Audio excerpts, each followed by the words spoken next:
ሰላም ጤና ይስጥልን የሀሳብ ገበታ ቤተሰቦች እንዲሁም አድማጭ ተመልካቾቻችን እንደምን ዋላችሁ፣ እንደምን አደራችሁ፣ እንደምን ዋላችሁ፣ እንደምን ቆያችሁ።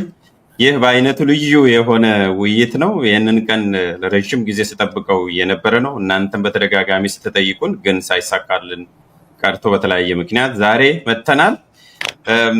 ያው እንግዶቼ ብዙ ማስተዋወቅ የሚያስፈልጋቸው አይደለም። በተለይ በፖለቲካው ረገድ የአደባባይ ምሁር ናቸው፣ ታዋቂ ፖለቲከኞችም ናቸው፣ የሀሳብ ገበታ ቤተሰቦችም ናቸው።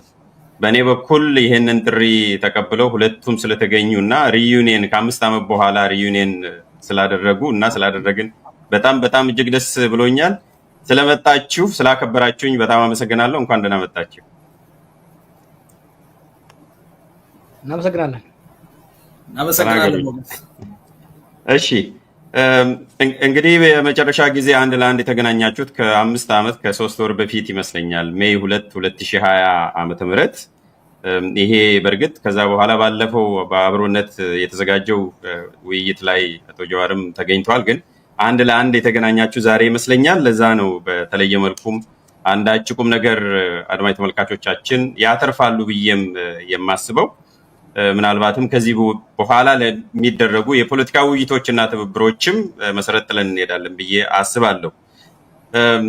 ከዚህ በፊት ምናልባት ከመጀመራችን በፊት አንድ ነገር ትላንትና እና ትላንት ወዲያ የተከሰተዋል ወገኖቻችን ላይ የተሻለ ኑሮን ፍለጋ ከጦርነት ከረሃብ እና ከቸነፈር ሽሽት እየሄዱ በየመን ባህረ ሰላጤ ውስጥ ያለቁ ወገኖቻችን ስላሉ ለነሱ ላይ የደረሰውን ጥልቅ ሀዘን እንደተሰማን በሀሳብ ገበታ ስም መግለጽ እንፈልጋለን። እናንተም ምናልባት ሀሳባችሁ መግለጽ ትችላላችሁ። በእድሜ ልደቱ ጀምር። ጥሩ አመሰግናለሁ ሞገስ። ጀዋርም ስለተገኘህ በጣም አመሰግናለሁ። እንኳን ደህና መጣህ ሞገስ። ጥሩ ነው ያነሳኸው። እኔ ብያሰብኩት ነበረ የውይይታችን መጀመሪያ እንዲሆን እና ሰሞኑን የገጠመው ነገር ያው እጅግ አሳዛኝ ነገር ነው፣ ለመጀመሪያ ጊዜ ባይሆንም እና ለሞቱት ወገኖቻችን ያለንን ጥልቅ ሀዘን እንገልጻለን። በዚህ አጋጣሚ ለወዳጅ ዘመዶቻቸውም ደግሞ መጽናናትን እንመኛለን። እና እንግዲህ የሀገራችን ወቅታዊ ሁኔታ ካልተቀየረ፣ ዜጎች የሚኖሩባት ሀገር ካልሆነች ያው እንደዚህ አይነት ዜና እየሰማን መቀጠላችን የሚቀር አይደለም የሚሆነው እና የተሰማው ዜና በጣም አሳዛኝ ነው እና ልባዊ ሀዘኔን በዚህ አጋጣሚ ገልጻለሁ። እሺ ጀዋር። ሞገስ አመሰግናለሁ። ልደቱም እንኳን በዳግም ተገናኘን። እንግዲህ የሚያሳዝን ነው። አይ ቲንክ በ2 ወር ውስጥ ይሄ ለ3ኛ እና 4ኛ ጊዜ የሆነ ነው።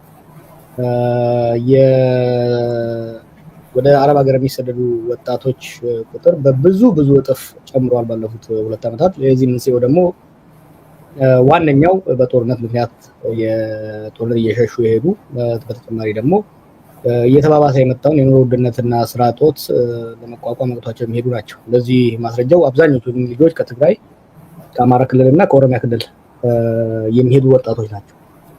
what do they have in common? እነዚህ 3ቱ ክልሎች ጦርነት የወለደው አስከፊ ድህነት ነው እና የጦርነት እስካልቆመና ኢኮኖሚው እስካላንሰራራ ድረስ ሳድሊ እንደዚህ ሀገራቸው ላይ በጦርነት ይረግፋሉ፣ ምዕራብ ይረግፋሉ።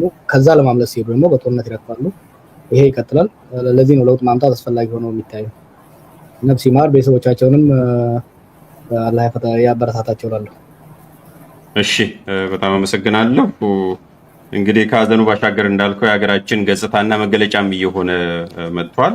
በየዕለቱም ሻማ እያበራንና እያለቀስን ብቻ መቀጠሉ መሰረታዊ ለውጥ አያመጣም የሚል ነው።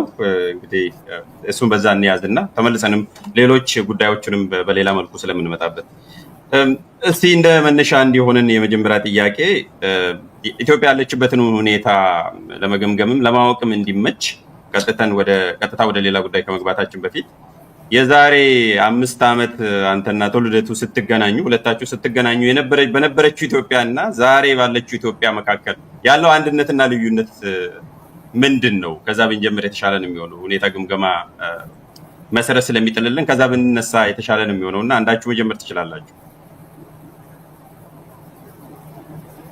ከጀዋር እንጀምራለን።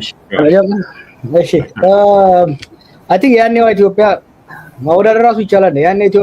ያኔዋ ኢትዮጵያ መጣ የዛሬው ኢትዮጵያ መጣ ራሱ እንተዋወቃለን ወይ ብላ ነው የምጠይቀው። ምክንያቱም ያኔ የፈራነው ስጋት በጥፍ ድርብ ነው የመጣው። የዛ ጊዜ አሁን ሁሉ የሚደጋግሙን ነገር መስከረም በኋላ ህጋዊ መንግስት አይኖርም፣ ይሄ ደግሞ ሀገርን ወደ ምስቅልቅልነት ያስገባል ብለን ማስጠንቀቂያ ስናደርግ ሲቀልሉ ነበር። እስካሁን ራሱ ሲቀልሉ ሳይ በጣም ይገርመኛል። ያ የነበረው ኮቪድ የፈጠረውን እድል ተጠቅሞ ወደ ግጭት እየሄደ የዛ ጊዜ ግጭት አልተስፋፋም ነበር በምዕራብ ኦሮሚያ አካባቢ ወለጋ አካባቢ እንጂ በትግራይ ቴንሽን ብቻ ነው እንጂ ወደ ጦርነት አልተገባም ነበር። ከዛ ወዲህ ነው እንግዲህ ትግራይ ውስጥ ያን ሁሉ ህዝብ የፈጀ ሀገርን ያደቀቀ ጦርነት ካሄደ ኦሮሚያ ውስጥ በምዕራብ በኩል ጀምሮ የነበረው ጦርነት ክልሉን ሙሉ በሙሉ አዳረሰ። አማራ ክልል ፈንድቶ አሁን በምናየው ሁኔታ ነው ያለው። የጦርነቱ ኢትዮጵያ ጦርነቱ ቆይታለች ለረጅም ጊዜ፣ ግን እንደባለፉት 7 ዓመታት ሀገር አውዳሚ ህዝብ አውዳሚ ጦርነት ሆኖ አያውቅም። ይሄ ደግሞ የሀገርን ካፓሲቲ የመንግስትን ካፓሲቲ በጣም አዳክሞታል። ከዚሁ ጋር ተያይዞ የኢኮኖሚክ መሽቆልቆሉ የኢኮኖሚ ውድቀቱ ከጠበቀው በላይና በጣም አደገኛ በሆነበት አሁን ለማንም መንገድ አስፈላጊ ያልሆነበት ሁኔታ ውስጥ ገብተናል። በሴኩሪቲ ረገድ በሀገራችን ምናልባት ለመጀመሪያ ጊዜ ዜጎች በዋና ከተማ ዙሪያ ያሉ ዜጎች በጠረፍ ሪሞት ኤሪያ ምንለው ፐሪፌሪያል ምንለው ሳይሆን ድሮ ሴኩር የሆነ የሃይላንድ ፕላቶ ሴትለር የሆነ ሴትልድ ካልቸራሊስት የሆነ ማህበረሰብ አርሶ የማይገባበት ነጋዴ ወጥቶ የማይገባበት ከዚህ ጋር ተያይዞ የሀገር ውስጥ ንግድ የሀገር ውስጥ እርሻ ምርት የቀነሰበት የውጭ ኢንቨስትመንት የደረቀበት ይሄ ኢኮኖሚን በጣም ያዳከመበት ሁኔታ ያለው። ሶስተኛውና ትልቁ ውድቀት ደግሞ የዲፕሎማሲ ውድቀት። የዲፕሎማሲ ውድቀት ብዙ ጊዜ አቴንሽን ሰጥተን አልተወያየ ነው። ኢትዮጵያ አሁን ያለችበት የዲፕሎማሲ ውድቀት ኢትስ ኢንክሬዲብል። ኢትዮጵያ ያኔ እኛ ውይይት ስናደርግና ፓርትን ስናደርግ ገና ነበር እየጀመረ ያለው። ኢንፋክት ኖቤል ሽልማት የተገኘበት ብዙ ነገር የሚደረግበት ጊዜ ነበር። ከዛ ወዲህ ግን አንከር ስቴት ወይም የዛ አካባቢ የጸጥታና ደህንነት ምሰሶ ተብላ በመስራቅም በምዕራቡም የሚፎካከሩባት ሊዛመዷት የሚፎካከሩባት ሀገር ዛሬ ውልቅልቋ ወጥቶ የአካባቢው የጸጥታ ችግር አምራችና አከፋፋይ ኤክስፖርተር ኦፍ ኢንሴኪዩሪቲ ወደሚል ገብተው ያኔ ፓራያ ስቴት ሲባሉ የነበሩ እንደ ኤርትራ አይነት የአካባቢው የመረጋጋት ተምሳሌት እየሆኑ ኢትዮጵያን ለመተካት የሚሄዱበት ኬንያ የዲፕሎማቲክ ድሮ እንግዲህ እንደምታውቀው የአፍሪካ ህብረት ስላለ ብቻ ሳይሆን ካለው ስቴት ጥንካሬ የተነሳ ኢትዮጵያ የምስራቅ አፍሪካ ዋና የዲፕሎማሲም የሴኩሪቲም ማዕከል ነበረች። አሁን ግን የዲፕሎማሲ ማዕከሉ ወደ ናይሮቢ ሄዷል። የሴኩሪቲ ማዕከሉ ወደ ተለያየ አካባቢ ነው እየሄደ ያለው። ድሮ ሶማሊያን ለማረጋጋት ኢትዮጵያ ነበረች የምትጠራው፣ ሱዳን ለማረጋጋት ኢትዮጵያ ነበረች የምትጠራው፣ ደቡብ ሱዳን ለማረጋጋት ኢትዮጵያ ነበረች የምትጠራው። ዛሬ ሱዳን ሲጠራ ኢትዮጵያ ያለመረጋጋቱ አካል ተብላ ነው የምትጠራው። ከጅቡቲ ጋር ግጭት ውስጥ ነው ያለነው፣ ከሶማሊያ ጋር ግጭት ውስጥ ነው ያለነው፣ ከኬንያ ጋር ፈዘዝ ያለ ግንኙነት ነው ያለው፣ ከሱዳን ጋር የግጭቱ አካል ነው ያለነው፣ ከኤርትራ ጋር ወደ ጦርነት እያቀናን ያለበት ቦታ ነውና ሁሉም መለኪያ ስታየው አሁን ያለው ኢትዮጵያ የዛሬ 5 ዓመት ካለው በጣም የተዳከመ ኢኮኖሚያዊ፣ ማህበራዊና ፖለቲካዊ እንዲሁም የጸጥታ ሁኔታ ነው ያለው። ምናልባትም በዛው አድሬስ እንድታረጉ ልደትም እንዲጨምርበት የምፈልገው ጀዋርም ትመጣለህ። በሁለቱ መካከልስ ግንኙነት ለምሳሌ እዛ ጋር የተጣለው እርሾ ዛሬም ለደረስንበት ቀውስ ምክንያት ነው ወይ? እዛ ላይ የሆነ ነገር ብሬክ ብናደርግ ለውጥ ቢመጣ ከዚህ የተሻለ ነገር ይኖር ነበር ወይ የሚለውንም የምክንያትና የውጤት ግንኙነትም እንድጨምሩልኝ እፈልጋለሁ። ልደት ዌል ጥሩ ነው ያነሳው ሞገስ። አብዛኛውን ሄዶበታል ጀዋር። እንዳው ትንሽ ለመጨመር ያህል አንዱ አሁን እንዳልከው እንግዲህ ከ5 ዓመት በላይ ሆነው ያ እኔና ጀዋር በመገናኛ ብዙሃን በቴሌቪዥን ቀርበን የታየንበት። ከዛ በፊት በቪኦኤ አንድ ጊዜ የጋራ ኢንተርቪው እንዳደረግን አስታውሳለሁ። እኔና ጀዋር ከረጅም ጊዜ ጀምሮ እንደዋወላለን፣ ተገናኝተን እንነጋገራለን። የፖለቲካ ልዩነትን ፐርሰናል አድርገን ወስደነው አናውቅም።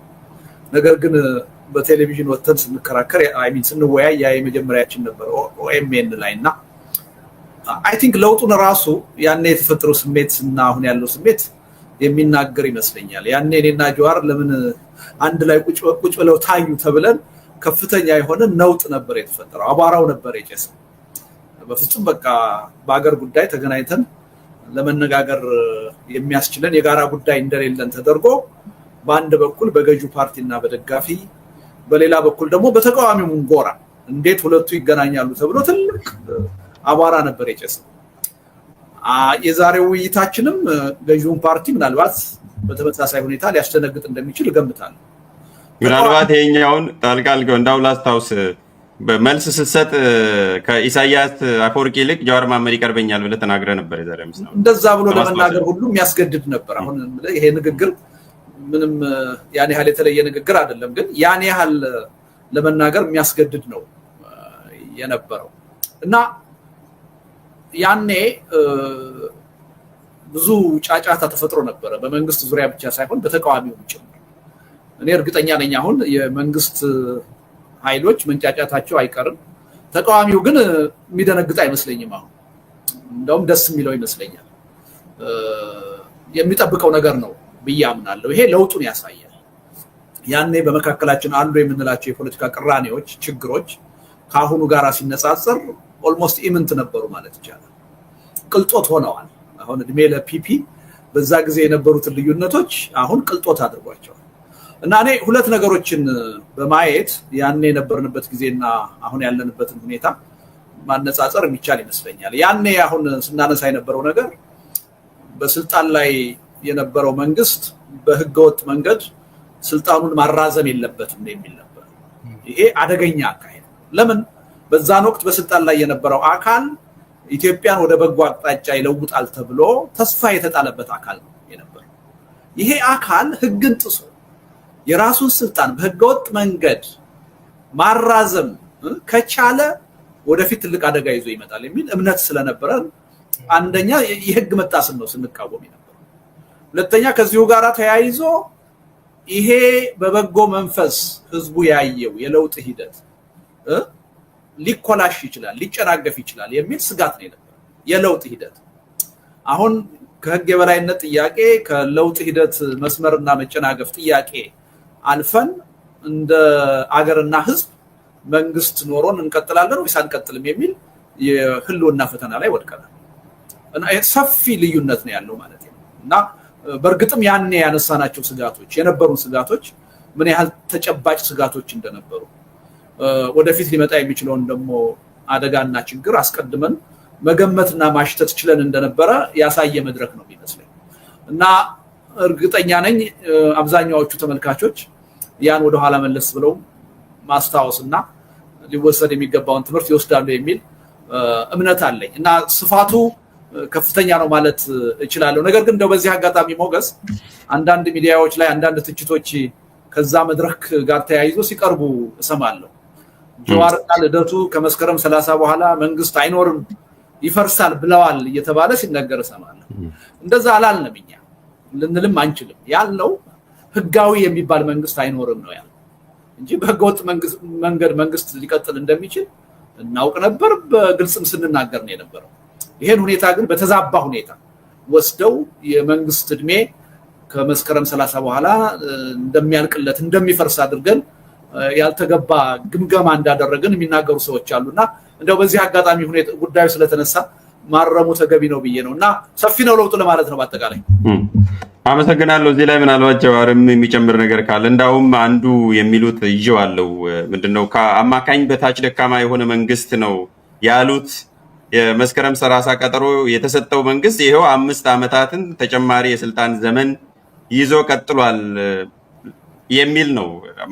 ማንሳት ካልቀረ ኢን ኤ ዌይ እነሱ ያሉት ከመስከረም 30 በኋላ መንግስት የለም ብለው የመንግስት 5 ዓመት ከዛ በኋላ ቀጥሏል የሚል ነው እንደ ትችትም የሚቀርበው። እንኳንም ማነሳው ጀዋር የምትጨምረው ነገር አሁን በተነሱት ነገሮች ያኔም ዛሬም እኮ ከነሱ ጋር ያለ ልዩነት ግልጽ ነው። ያኔም እኔም ልደቱም አይ ቲንክ ግርማ ጉተማ መሰለኝ ኢንተርቪው ያደረገን ስናገር ያሳሰበን የሀገር ህልውና ነበር።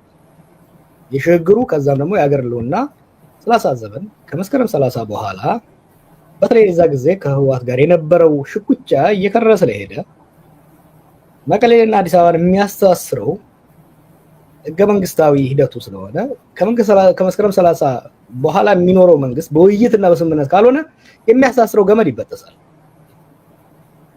ይሄ የመንግስትን ቅቡልነትና ህጋዊነት በማሳጣት ወደ ግጭት ያመራል። ይሄ ደግሞ ለሀገር ጠንቅ ይሆናል ነው። ያኔም ግን እነሱ ፎከሳቸው ምንድነው? ወንበሯ ነበረች። ከዛ ወዲህ በወንበሯ ቆይተዋል። ቆይተዋል። ግን ያኔ የነበረው የኢትዮጵያ መንግስትና ዛሬ ያለው የኢትዮጵያ መንግስት እኩል ነው አይደል? ዛሬ ያለው የኢትዮጵያ መንግስት የተሽመደመደ ትግራይ የኢትዮጵያ ፕራክቲካሊ የኢትዮጵያ መንግስት አካል አይደለችም። ዛሬ ፕራክቲካሊ ስፒኪንግ ዝም ብሎ ቴሪቶሪያል ኢንቴግሪቲ ምናምን ካላል በስተቀር በፌደራል መንግስትና በትግራይ መካከል ኮሄሲቭ የሆነ ስቴት አይደለም ያለው። አብዛኛው የአማራ ክልልና አብዛኛው የኦሮሚያ ክልል ከመንግስት ቁጥጥር ውጭ ነው ያለው ኢንክሉዲንግ ሱሉልታ ከሱሉልታ ወጣ ማለት ነው። እና ምንድነው ስልጣን የመንግስት ፓወር ሲባል its ability to broadcast power violence ኮንትሮል የማድረግ በዛ ክልል ውስጥ ያለው ማህበረሰብ ለመቆጣጠር እና ሰርቪስ ፕሮቫይድ ለማድረግ ያለው ካፓሲቲ ነው። አብይ በወንበሯ ቆይቷል። የአብይ ወንበር ግን ከኮሪደሩ አያልፍም። አሁን የኮሪደሩ መብራቶች አሉና የአብይ ስልጣን ከኮሪደሩ አያልፍም። ሳድሊ የአብይ ስልጣን ብቻ አይደለም የኢትዮጵያ ሀገረ መንግስት ስልጣን በኮሪደሯ ሊሚት ነው። ቅድም አነሳሁልህ ዛሬ ያለው ኢኮኖሚና ያኔ ያለው ኢኮኖሚ አይመጣጠንም። ያኔ የነበረን የዓለም ቅቡልነትና የዲፕሎማሲ ቅቡልነት ዛሬ እኮ ራሽያ ቻይና እና አሜሪካ ሊዛመዱ ሲፎካከሩብን የነበርን ሀገሮች ወደ ጎን ተረስተናል። ዛሬ ለአፍሪካ ምስራቅ አፍሪካ የዲፕሎማሲ ጉዳይ ናይሮቢ ነው የሚካሄደው። እኛ የችግር መንስኤ ሆነን ታይተናል። ዲፕሎማሲ የደረሰብን ኪሳራ ቀላል ኪሳራ አይደለም። ወንበር ይዞ መቀጠል ሊሆን ይችላል። አሰድ የሲሪያው አሰድ ሁሌ እንትን ብለው 13 አመት በስልጣን ላይ ቆየ። ግን ወንበሯን ብቻ ነው እንጂ የያዘው የመንግስት አቅም የተሽመደመደ ሄዶ መጨረሻ ላይ በሁለት ሳምንት ውስጥ ተቀራርቦ ጠፋ ማለት ነውና ያ ድክመት አለ። አይ ቲንክ አያይዘህ አንዱ ያኔ ለኔም መታሰር እና ሌሎች ነገሮች ታይዞ የመጣው ከልደቱ ጋር የነበረው ኢንተርቪው በጣም ወሳኝ ነበር። እዛም ሲጠያይቁኝ ነበር። አንድ የተረዳሁት ነገር ነበር። ልደቱ አርሚ የለውም፣ እኔም አርሚ የለኝም። የዛ ጊዜ ትልቅ አርሚ ነበረውና ወይ ሊታገላቸው የሚችለው ህወሓት ነበር ወይ ሌሎች ድርጅቶች ነበሩ። ለምን ይሄ ሁሉ ረበሻቸው ስትል ለሐሳብ ባትልፊልድ ዝግጁ እንዳልሆኑ ለዛ ብቃት እንደሌላቸው ያ እንደሚያስፈራቸው አንድ። ሁለተኛ የኢህአዴግ ልጆች ስለሆኑ ኢህአዴግ ደግሞ ሜን ኦብጀክቲቭ ሞን ስትራቴጂው ከፋፍለ ግዛት ተቃዋሚውን ወይ በብሔር ወይ በሃይማኖት ወይ በመሬት ወይ በሐሳብ ከፋፍሎ ቫያብል የሆነ ተቃዋሚ ልዩነቱን አጥብቦ ወይም ደግሞ ለጊዜ ወደ ጎን ትቶ በኮመን አጀንዳ ላይ ሊወያይ ስለ ሀገር ስለ ጋራ ህልውና ሊወያይ የሚችል መወያየት ብቻ ሳይሆን ከግራና ቀኝ ያለውን ኮንስቲትዩንሲ ወደ ማከል ሊያመጣ የሚችል አመራርና አደረጃጀት እንዲበቀል አይፈልጉም። the fact that የልደቱ አመለካከት ምን እንደሆነ ይታወቃል። የኔ አመለካከት ምን እንደሆነ ይታወቃል። ምናልባት ዛሬ የተበለጠ እንቀራረባለን፣ ያኔ እንራራቅ ነበር። the fact that መቼም ሳድና ጭድ ናቸው የሚሏቸውን ሰዎች መቼም ሊወያዩ አይችሉም፣ እኛ ብንሄድ ይባላሉ የሚሉ ሰዎች ከነሱ የበለጠ ለጋራ ህልውናና ለጋራ ሀገራዊ ሰላምና ጸጥታ መወያየቱ ምን ያህል እንደሚያስፈራቸው ግልጽ ነበር። አሁንም አንዱ አሁን ይሄ ነገር አንተ ከለጠፈ ወዲህ ሲደርሰኝ የነበረውን አቢዩዝ you cannot believe እና it's testament የዚህ አይነት ውይይት አስፈላጊ እንደሆነ ጠቃሚውን የነሱን ዛቻና ስድብ ስትገልብጠው ለሀገር የሚጠቅም ነገር እየሰራ መሆኑን የሚያሳይ። ጥሩ መልካም። ምናልባት ልደት የምትጨምር ነገር ካለ እዚህ ጉዳይ ላይ አጠር አድርገህ ትጨምራለህ ወደሚቀጥለው ጥያቄ ከመሻገሬ በፊት። አንድ ነገር ጀዋር ሲናገር አስታውሰኝ ነው። ያኔ እኔና ጀዋር ስንቀርብ ሁለት ርዕሰ ጉዳዮች ናቸው የነበሩት። አንዱ ከኮሮና ቫይረስ መምጣት ጋር የተያያዘ ነው። ሁለተኛ ያው ከመስከረም 30 በኋላ መንግስት በህገወጥ መንገድ ስልጣኑን ለማስቀጠል እያደረገ የነበረውን ዝግጅት በሚመለከት ነበረ ውይይት ያደረግነው እና በልዩነቶቻችን ላይ ለመከራከር የሚያስችለን መድረክ አልነበረም። ምክንያቱም እነዛን ሁለት ጉዳዮች ለመነጋገር ነው ቀጠሮ ይዘን የተገናኘ ነው እና አንዳንድ ደጋፊዎቻችን ቅሬታ ነበራቸው። እንዴት ሳትከራከሩ ትወጣላችሁ? የተለያየ ልዩነት አላችሁ፣ እሱን ማዳመጥ ፈልገን ነበር የሚል ቅሬታ ነበረ። እኔ ቅሬታውን በመጥፎ አልወስደውም ያኔ። ምክንያቱም ያኔ የነበረው ሁኔታ በልዩነት ላይ ብንከራከር ችግር ያለበት ወቅት አልነበረም። እንዳውም ታስታውስ እንደሆነ ጀዋር አወያዩ ግርማ ነበር አይደለም ያኔ። ከሱ ጋር ሁሉ ተነጋግረን መጨረሻ ላይ ቀጠሮ ለመያዝ ሁሉ እየተዘጋጀን ነበረ። አንዳንድ ክርክሮችን፣ የተሻሉ ውይይቶችን በልዩነቶቻችንም ላይ ለማድረግ ቀጠሮ እያያዝን ነበረ። ያው መንግስት ተደናገጠ። ከዛ በኋላ እኔንም እሱንም ወደ እስር ቤት ወረወረን እንጂ ባይሆን ኖሮ ተገናኝተን መከራከራችን አይቀርም ነበረ። ነገር ግን አሁንም ምናልባት ያን የሚጠብቁ ሰዎች ሊኖሩ ይችላሉ። አሁን እሱን አገዛዙ ቅልጦት አድርጎታል። እውነቱን ለመናገር በጀዋር በኩልም ተመሳሳይ ስሜት ያለ ይመስለኛል። የመከራከር አፒታይት አሁን እኔ የለኝም። ምክንያቱም ፋይዳ የለውም። የሁላችንም ህልውና፣ የህዝባችንም ህልውና ከባድ የሆነ አደጋ ውስጥ ነው ያለው፣ ጥያቄ ውስጥ ነው ያለው። በዚህ ወቅት በኢኮኖሚ መስክ፣ በማህበራዊ፣ በፖለቲካ፣ በዲፕሎማሲ ምን ልዩነት አለን፣ ምን አንድነት አለን እያልን መከራከሩ ምንም ከጊዜው ጋር የሚመጥን አይመስለኝም። አሁን የጋራ ጉዳዮቻችን ላይ፣ የህልውና ጉዳያችን ላይ አተኩረን በጋራ እንዴት ነው መስራት ያለብን፣ እንዴት ነው መተባበር ያለብን፣ ተባብረን የህዝቡን ትግል አጠናክረን ለውጤት የምናበቃው፣ ለድል የምናበቃው እንዴት ነው በሚለው ላይ ነው ጊዜያችንን ማጥፋት ያለብን ብዬ ነው የማምነው። እና ምናልባት ያኔ ለምን አልተከራከራችሁም ያላችሁን ሰዎች አሁን ይኸው ሳናስበው ሁላችን ጊዜው አለፈበት እና መከራከርን ራሱ አገዛዙ ቅልጦት አድርጎታል እና እሱን ብዙ አትጠብቁ ማለት ነው። ግን በመሃል ደግሞ የሚያወያየን የሚያከራክረን ነገር ከተነሳ መከራከሩ ችግር የለውም። ዋናው ፍላጎታችን ግን እሱ አይደለም፣ ጊዜው አልፎበታል ማለት ነው። ሞገስ አንድ እዚሁ ጋር ተያይዞ የሚመጣ ነገር አለና ሰሞኑን አሁን ከወንድምህ ከኦሮሞ አብይ ልደቱ ይቀርብሃል ወይ ከልደቱ ጋር ለምን ትላለህ የሚል ጥያቄ አንስተዋልና I want to clearly respond yes ከአብይ አህመድ ልደቱ ይቀርበኛል። ልክ ልደቱ ለነ ኢሳያስ ያኔ ያለው ለምን እኔ እስከማውቀው ድረስ ልደቱ አያሌው የኦሮሞን ህዝብ እየገደለ አይደለም፣ ህዝብ እያፈናቀለ እየዘረፈ አይደለም። እንወያይ፣ እንታረቅ፣ ሀገራችንን ህዝባችንን በጋራ ውይይት እናድን ነው እያለ ያለው። አብይ አህመድ በተቃራኒው የኦሮሞን ህዝብም ሌሎች ብሔር ብሔረሰቦችንም እየጨፈጨፈ እየገደለ ሀገርን እያደህየ ሀገርን እያደማ በአለም ላይ እያዋረደን ለሁለት ዓመት ኢስት አፍሪካ ላይ ነበርኩ። የዛ አካባቢ አመራሮችን ሳገኝ ምንድነው መግቢያ ነው የምታጣውና ያ ጥያቄ ስላለ እንደው ሼም ለማድረግ የሚፈልጉት ነገር ስላለ አጌን እኔ መቼም ቢሆን ለሰላም የሚቆም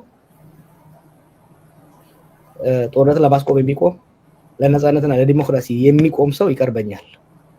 የናቴ ልጅ ከናቴ አብራክ የወጣ አንድ ጡት አብረን የጠባን ሰውም ቢሆን ህዝቦችን የሚገል የሚጨፈጭፍ የሚዘርፍ ሊቀርበኛ አይችልም።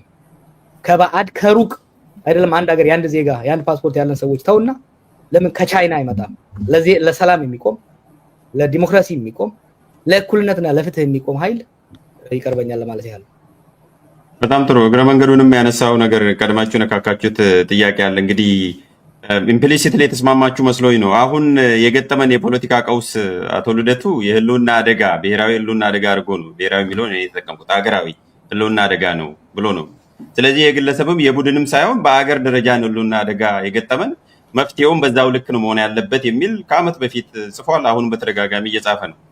ምናልባት ጀዋር በተደጋጋሚ ስትናገር የነበረው የዚህ መንግስት ባህሪ ከዛም አልፎ ደግሞ በኦሮሞ ህዝብ ላይም ሲያደርስ የነበረውን ባለፈውም ውይይት ላይ ስትናገር ነበር በተገናኛችሁት መድረክ ላይ። አንተ ትጋራዋለህ ወይ? አሁን የገጠመን ኮሌክቲቭሊ የህልውና አደጋ እንደገጠመን ትጋራለህ ወይ? ወደ ለመሸጋገር ስለፈለኩ ይሄን ነው አዎ ማለት አሁን የገጠመን ችግር እንዴት ነው ማለት ነው ሰብሰብ አድርገን ብንገልጸው ታክስን ብንሰጠው እንዴ ባለፈው መጀመሪያ ኢንተርቪው መስጠት ሲጀምር ከአንተ ጋር ስንወያይ ያልኩት ተረት ነበር አይደል ማታጅሩ ጥሩ ፈመረን በአለ ጭንቅላት ላይ ነው ጥምጣም ተጠመጠመው ቀደም እኮ ልደቱ ቅንጦት ናቸው እና ልደቱ በህገ መንግስት ጉዳይ ብንከራከር በጣም ደስ የሚል ክርክር እናደርጋለን ምን ጥያቄ የለው ልዩነቶች አሉን እነዛ መከራከር ፈልጋለሁ አንድ ቀን I want to debate I want to negotiate እነዛ መከራከር ፈልጋለሁ ዛሬ ግን እንደዛ አይነት ክርክሮች መግባት ቅንጦት ብቻ ሳይሆን አደገኛም ነው ገደል እየገባ ያለ አውቶቡስ ውስጥ ሙዚቃውን ቀይርልን አይነት ክርክር ሙዚቃው የፍቅር ይሻላል የሽለላ እንደማለት ነው ሶ አሁን እኮ ያለው የሀገርና የህዝብ የህልውና ስለ የመፈክር አይደለም ይሄ ሌላ ጊዜ ነው ይባለው አይደለም ሀገር የመፍረስ ህዝብ የመበታተን በአንድ ጊዜ ሲቪር የሆነ የፖለቲካ ቀውስ የጸጥታ ቀውስ የዲፕሎማሲ ቀውስ እና የኢኮኖሚ ቀውስ ስልብ ሲቪር አይ ዶንት ኖ በአማርኛም እንደሆነ በጣም ሲቪር የሆነ የተገናኘበትና ሀገር እንደ ሀገር የመቀጠል ሀገር ስልህ ደግሞ አንዳንዴ ሌሎች እንደሚሉት ይሄ ተበታትነን ዩጎዝላቪያ እንሆናለን እኔና ልደቱ የዛሬ 5 ዓመት ስንወያይ ዩጎዝላቪያን ለማስቀረት ነበር ዛሬ ዩጎዝላቪያ በመንጣሙ you cannot get it people should be very serious ኢትዮጵያ አሁን ባለችበት ሂደት ዝም ከተባለ ዩጎዝላቪያ አይደለም የምትሆነው ብትንትን ነው የሚለው ከፎቅ እንደተወረወረ ማሰሮ ነው የሚሆነው ክልሎች ራሳቸውን ችለው ዩጎዝላቪያ እንደወጣችው ሰው ከተጨራረሰ በኋላ ሪፐብሊኮች የሚወጡበት ሁኔታ አይደለም ያለውና ኦፍ ኮርስ ያለው ሲቪር የሆነ በጣም ሲሪየስ የሆነ የሉና አደጋ እንደሆነ ምንም የሚያከራክር አይደለም ጥሩ እንደያዝነውት እንድትሰጥ ነው ኦሬዲ በውይይታችሁ ያንን ኢምፕሊሲትሊ ያልኩት ነው ግልጽ ስለሆነ ልደቱም እየተላለቁ ከመፍረስ የሚል ነውና እንደውም የሚመሳሰል መሰለኝ አንተም ከሰባተኛ ፎቅ ላይ እንደተወረወረ ማሰሮ ነው የሚሆነው ኢቭን ፍርስራሹም የሚተርፍ የሚጠቅም አይሆንም የሚል ነው ምናልባት ልደቱ ከዚህ ጋር ሪሌት ታደርጋለህ አንተ የተጠቀምከው ከዚህ ጋር ተመሳሳይ ናቸው ያው ብዙ ጊዜ ምለው ነገር ነው ብዙ ጽፌበታለሁ እየተላለቁ የሚለው እንዲሁ ዝም ብሎ መፍረስ አይደለም እንዲሁ እውነቱን ለመናገር አንዳንድ ጊዜ ተናግሬዋለሁ የምፈልገው አይደለም የኢትዮጵያ አንድነት እንዲቀጥል ፈልጋለሁ ነገር ግን ኢትዮጵያውያን በሰላም ተለያይተን 3 እና 4 ሀገር ሆነን በጥሩ ጉርብትና መኖር የምንችልበት እድል ቢኖር ሳልፈልገውም እንዳማራጭ ልቀበለው ይችላል ሳልፈልግ ምክንያቱም አሁን ከፊታችን እየመጣ ያለ ነገር ጀዋር እንዳለው እንደ ዩጎዝላቪያ የመሆን እድል አይደለም ዩጎዝላቪያ ተለያይተው 5-6 ሀገር ሆነው መቀጠል ይችላል እኛ በዛ ደረጃም መቀጠል አንችልም ስለዚህ እየተላለቁ የሚለው ነገር ያለ ምክንያት አይደለም ከመፍረስም በላይ ነው እንዲሁ የሀገርና የመንግስት ህልውና ብቻ ሳይሆን ህዝባዊ ህልውናችንን ነው ያለንበት ደግሞ የጂኦፖለቲክስ ደግሞ ፖዚሽን በጣም ከባድ ነው ዙሪያችን እሾህ ነው እንዲሁ በቀላሉ ተሰደን መውጣት እና ከችግሩ ማምለጥ እንኳን ምንችልበት እድል የለንም የኛ ሀገር ሁኔታ በጣም ከባድ ነው እና እሱን ለማሳየት ነው እና አሁን ያለንበት ሁኔታ ሌላ ቃልም ቢኖር ከህልውና በላይ ሊገለጽ የሚችል እና አሁን አጠቃላይ ሀገሪቱ ወደ ጦርነት ውስጥ የገባችበት መንግስት አጠቃላይ በሀገሪቱ ኦልሞስት ቁጥጥር ያጣበት ህግና ሰላምን መረጋጋትን ማስፈን ያልቻለበት እና ኃላፊነቱን ስልጣኑን ረስቶ የኮሪደር ስራ እና ችግኝ ተከላ ላይ የሚውልበት ሁኔታ ነው ያለው ሀገሪቱ ግን በእያንዳንዱ ቀን በመፍረስ ሂደት ላይ ነው ያለችው ወደፊት ትፈርሳለች አይደለም ወደፊት እልቂት ይመጣል አይደለም አሁን በመፍረስ ሂደት ላይ ነው አሁን በመተላለቅ ሂደት ላይ ይሄን ጉዳይ ማስቆም እንችላለን ወይ ነው ጥያቄ አስቆመን ሀገራዊና ህዝባዊ ህልውናችንን ማስቀጠል እንችላለን ወይ ነው ጥያቄ እንጂ ኦሬዲ ገብተንበታል ወደፊት የሚመጣ ስጋት አይደለም አሁን እያወራን ያለን ኦሬዲ የመፍረሱ ሂደትና መተላለቁ ውስጥ ነው ያለን ማስቆምና እንደገና መቀጠል እንችላለን ወይ ነው ጥያቄውና እጅግ ከፍተኛ እና ውስብስብ ፈርጀ ብዙ የሆነ ችግር ውስጥ ነው ያለን ጥሩ መልካም። ምናልባት በተደጋጋሚ የሚነሳው ጀዋር ባለፈው በመግለጫችሁም ማለትም በኦሮሞ ምሁራን በሲያትል በተገናኛችሁበት ላይም አንድ ግልጽ ያደረጋችሁት ነገር አለ። ይሄ መንግስት ባህሪውንና